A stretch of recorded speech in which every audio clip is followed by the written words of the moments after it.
आज हम पढ़ेंगे कक्षा छठी का विज्ञान का अध्याय 10।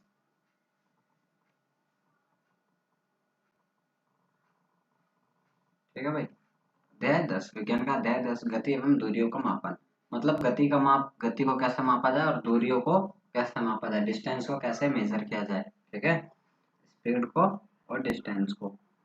पहले तथा बूझो कि कक्षा के सभी बच्चे के बीच ग्रीष्म काल जब गर्मी की छुट्टी आती है, में भ्रमण किए गए स्थानों के बारे में सामान्य चर्चा हो रही थी। ठीक है, एक बच्चा अपने पैतृक गांव, अपने पैतृक मतलब अपना उसका पूर्वजों का जो गांव होता है उसे बोलते हैं पैतृक गांव।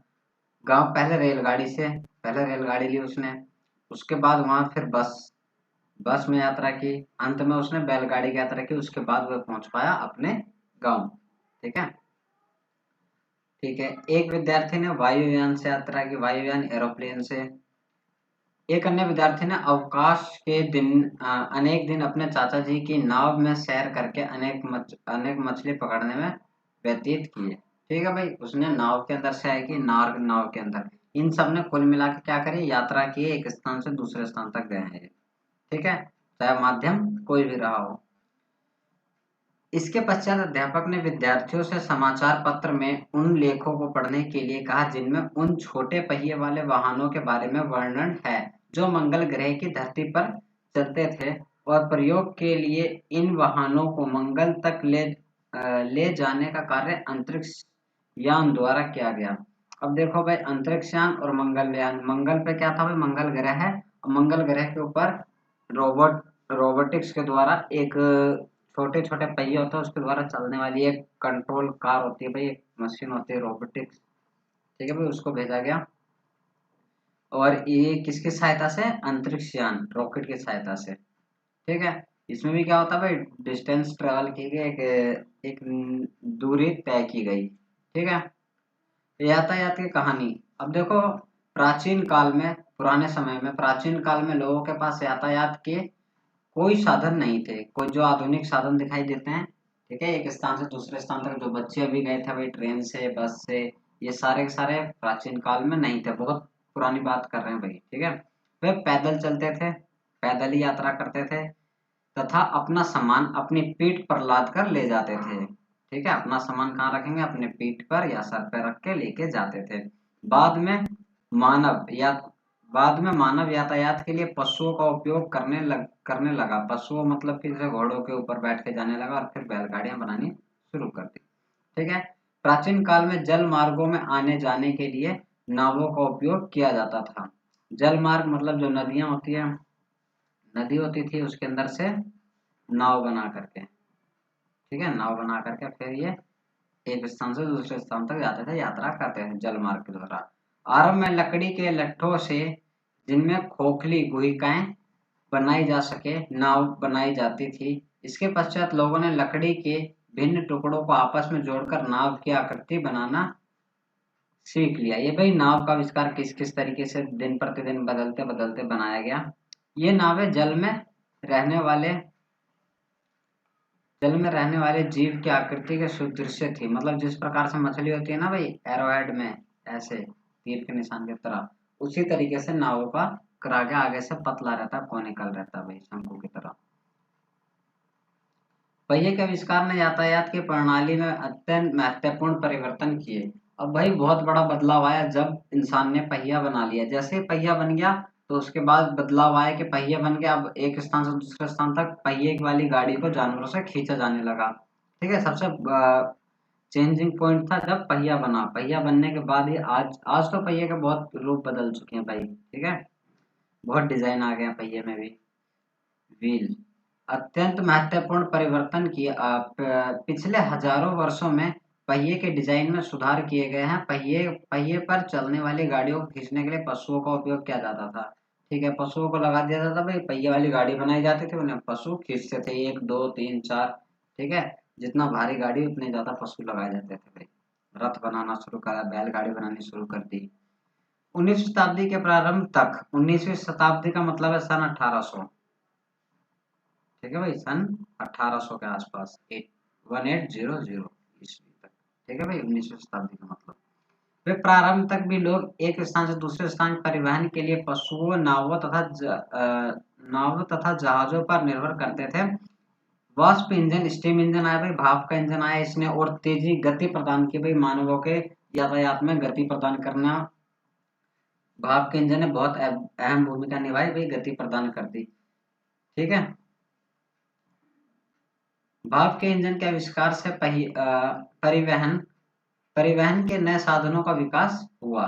ठीक है भाई, जैसे भाप का इंजन मिला, इससे नावें भी तेज चलने लगी, नाव में भी सेट कर दिया गया भाई स्टीम इंजन, और ट्रेनों में भी। भाप इंजन से चलित सवारी गाड़ियां तथा माल गाड़ियों के डिब्बे के लिए रेल की पटरियों का, देखो भाई रेल की पटरियां बिछाना शुरू कर दिया भाई। भाप का इंजन था, उस पर रेल की पटरी पटरी थी, पटरी के ऊपर क्या चलता था, ट्रेन चलती थी। उस समय बिजली नहीं थी भाई। ठीक है। साधन पुराने साधन ये है, परिवहन के कुछ साधन है भाई, पूछे जाए अगर परिवहन के साधन तो ये साइकिल, वायुयान, एरोप्लेन, पानी का जहाज, बैलगाड़ी, बस, ट्रेन। ठीक है, बहुत सारी हैं, कार, बाइक। ठीक है। इसके पश्चात मोटर कार, कार को भी बोलते हैं भाई CAR, कार को भी बोलते हैं मोटर कार। ट्रक तथा बस जैसे स्वचालित वाहन आए।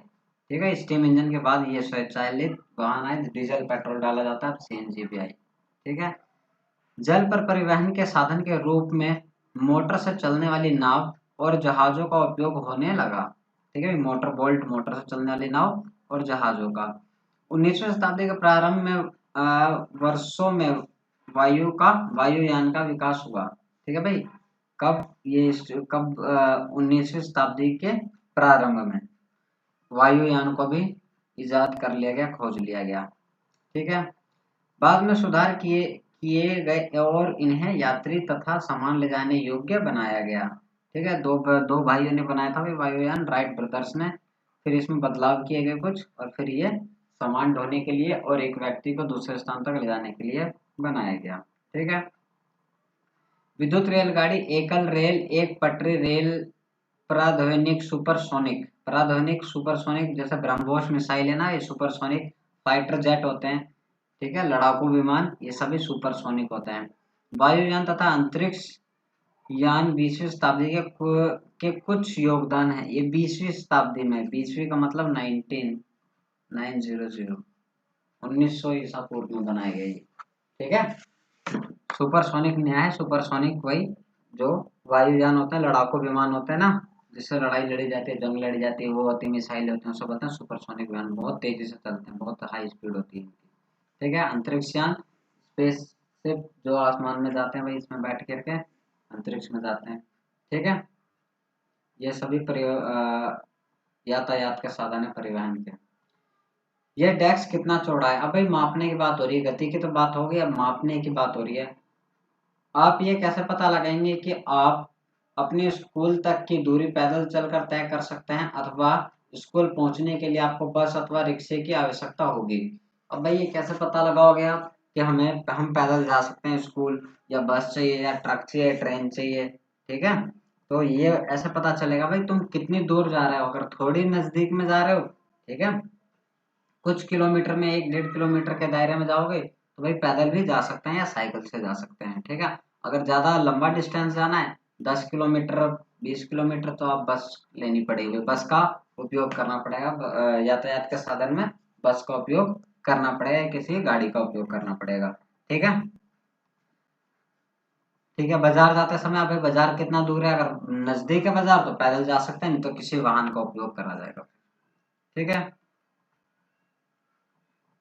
कोई स्थान कितना दूर है, यह प्राय जानना महत्वपूर्ण होता है, ताकि हम अनुमान लगा सके कि वहां पहुंचने के लिए हम कैसे जाएंगे, पैदल चलकर, बस से, रेलगाड़ी से, पानी के जहाज से, वायुयान से, अथवा कोई अंतरिक्ष यान लेना होगा।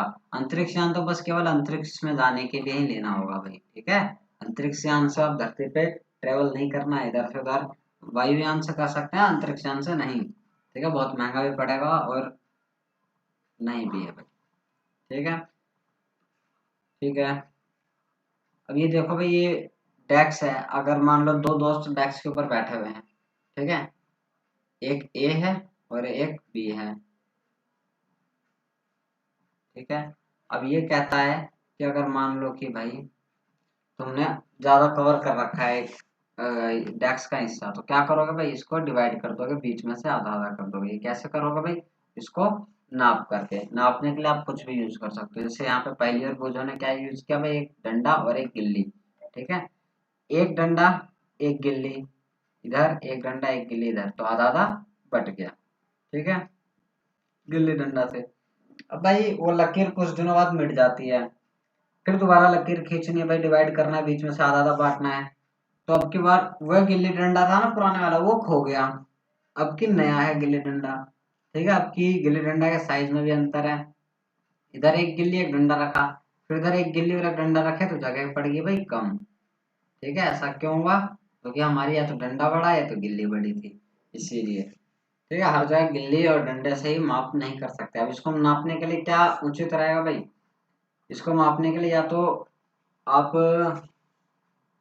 अपनी ज्योमेट्री से, ठीक है, ज्योमेट्री बॉक्स में से स्केल निकाल लो, स्केल से नाप के इक्वल इक्वल डिवाइड कर दो, नहीं तो फिर एक रस्सी लो, रस्सी को पूरा ऐसे लेंथ खोलो, फिर उसको हाफ कर लो, जैसे हाफ हो जाएगा मोड़ने के बाद जहां पहुंचता है वहां निशान लगा लो और अपना डिवाइड कर लो इसको। ठीक है,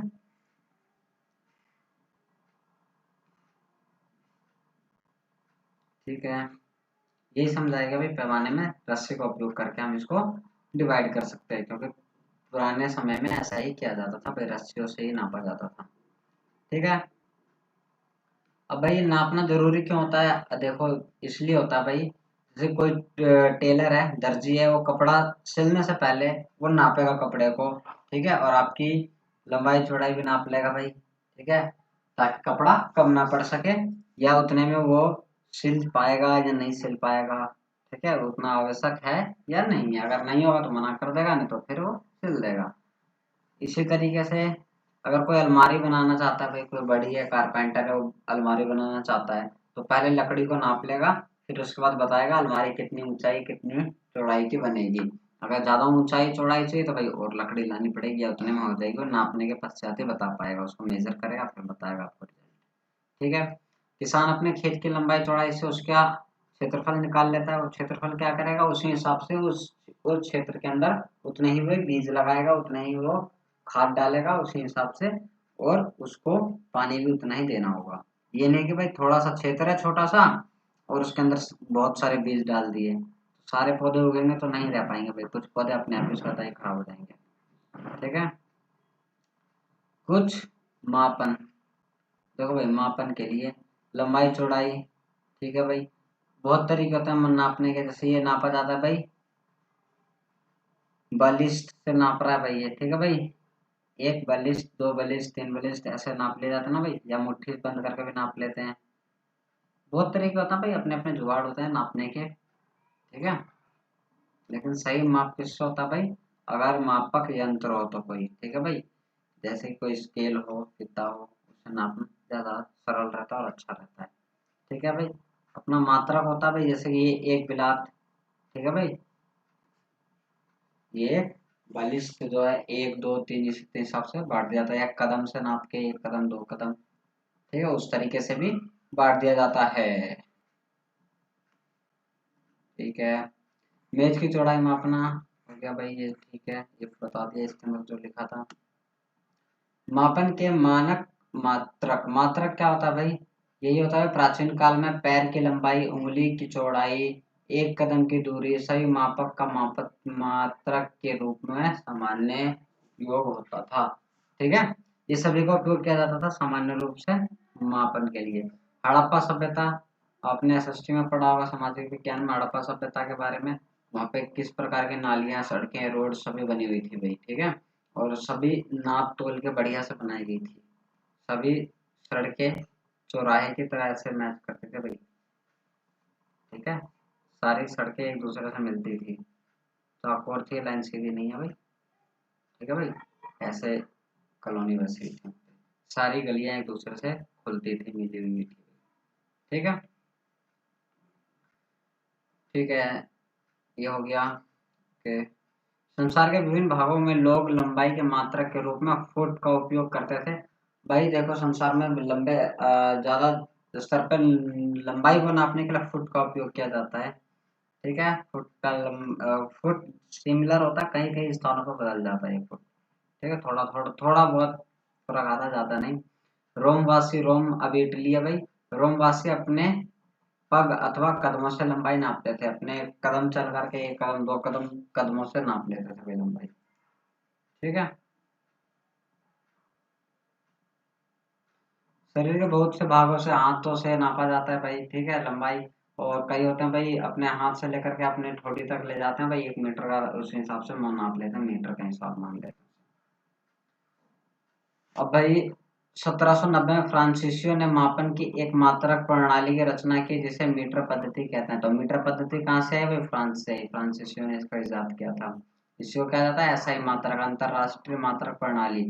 एसआई मात्रक मापने के लिए मीटर होता है भाई, एसआई मात्रक, ताकि इंडिया में जितना मेजर क्या नापा जाए वही जाकर के किसी और कंट्रीज के अंदर उतना ही हो उसका साइज। ये नहीं कि यहाँ पे 1 मीटर कुछ और है और दूसरे किसी कंट्री में 1 मीटर और अधिक हो या कम हो, ऐसा नहीं होता है।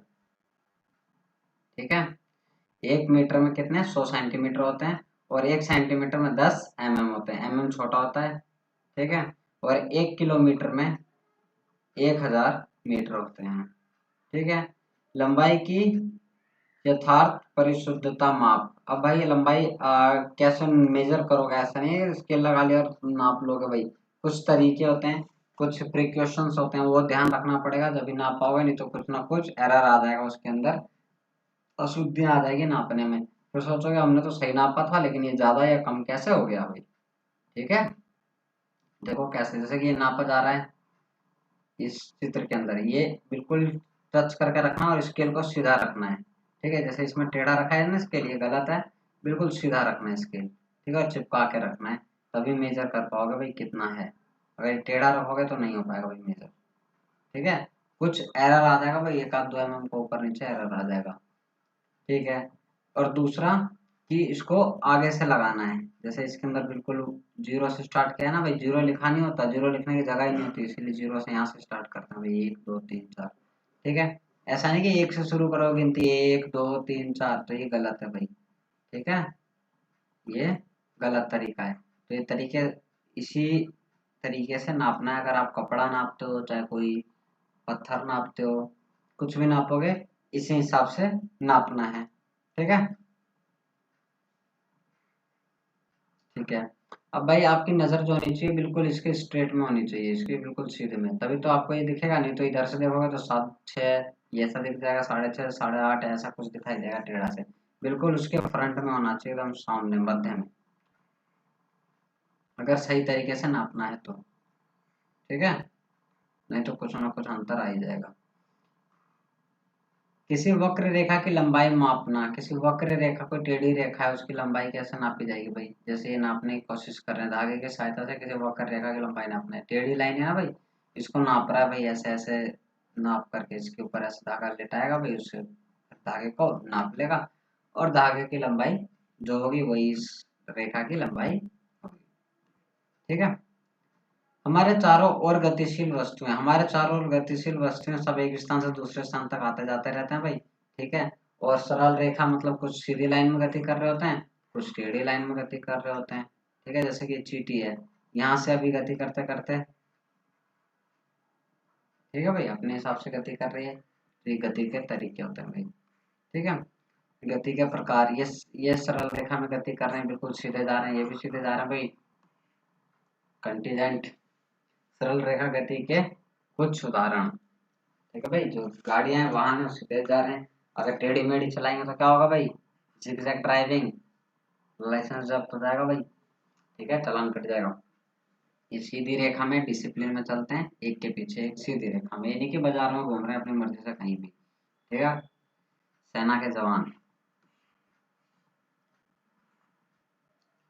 और ये कौन सी गति कर रहा है?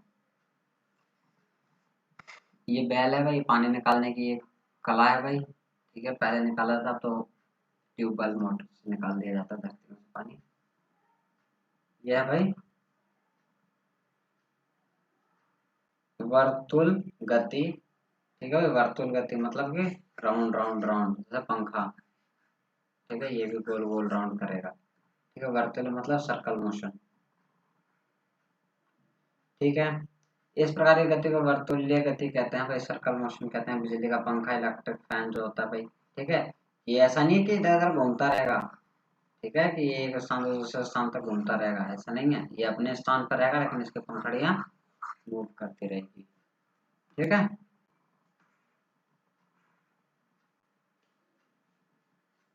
अंतराल के बाद अपनी गति के दोहराना, भाई देखो भाई, आवर्ती गति सिंपल साधारण भाषा में भाई, जैसे कि घड़ी के नीचे ये है भाई, ठीक है, इसकी घंटी लोलक है ये जैसे समय पूरा होता है भाई, तो ये अपने स्थान छोड़ के आगे पीछे होता है, लेकिन फिर वापस अपने स्थान पे आ जाता है। इसी तरीके से घंटी अपना स्थान छोड़ के आगे पीछे होती है, बजती है, फिर वापस वहीं। तार के अंदर भी अगर टच करोगे तो हिलता है अपने स्थान पर, वाइब्रेट होता है ऊपर नीचे। ऐसे तबले को बजाओगे तो ऐसे ये भी वाइब्रेट होगा भाई, ऊपर नीचे, ठीक है। इसको बोलते हैं आवर्तित गति, जो आगे जाए फिर पीछे आए, फिर वापस अपने स्थान पर पहुंच जाए, ठीक है।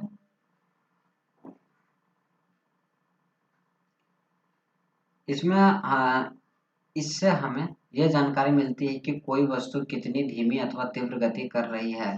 फर्श पर घोंगे का रेंगना, तितली का एक पुष्प से दूसरे पुष्प पर मंडराना, नदी का प्रभावित होना, वायुयान का वायु में ऊंचाइयों पर उड़ना, पृथ्वी के परे चंद्रमा द्वारा गति करना। पृथ्वी के बाहर है चंद्रमा, वो भी गति कर रहा है। हमारे शरीर के रुधिर मतलब कि रक्त, ब्लड का परिसंचरण, हमारे शरीर में हर जगह फैलता है, चलता रहता है ब्लड आदि सभी उदाहरण हमारे चारों ओर अनेक स्थान पर होने वाली गतियों गतियों को दर्शाते हैं, ठीक है भाई। ये सारे मोशन को दर्शाते हैं, गति को दर्शाते हैं, ठीक है। इस चैप्टर के अंदर हमने जाना, इसके अंदर हमने जाना भाई कि गति के बारे में और मापन के बारे में, किसी चीज को कैसे नापना है, क्या सही तरीका होता है मापने का, कैसे नापते हैं, मीटर, सेंटीमीटर, किलोमीटर, सभी हमने पढ़ा है इसके अंदर, ठीक है। और बिना स्केल के कैसे मापना है, ये सभी हमने पढ़ लिया भाई। इस चैप्टर के अंदर ये क्लियर हो गया। अगर कोई पॉइंट छूटे हों, कुछ समझ में नहीं आया हो, किसी पॉइंट को और डिटेल में समझना हो, तो आप कमेंट करना, फिर हम उसके ऊपर अलग से वीडियो बनाएंगे, ठीक है। चलो करते हैं भाई।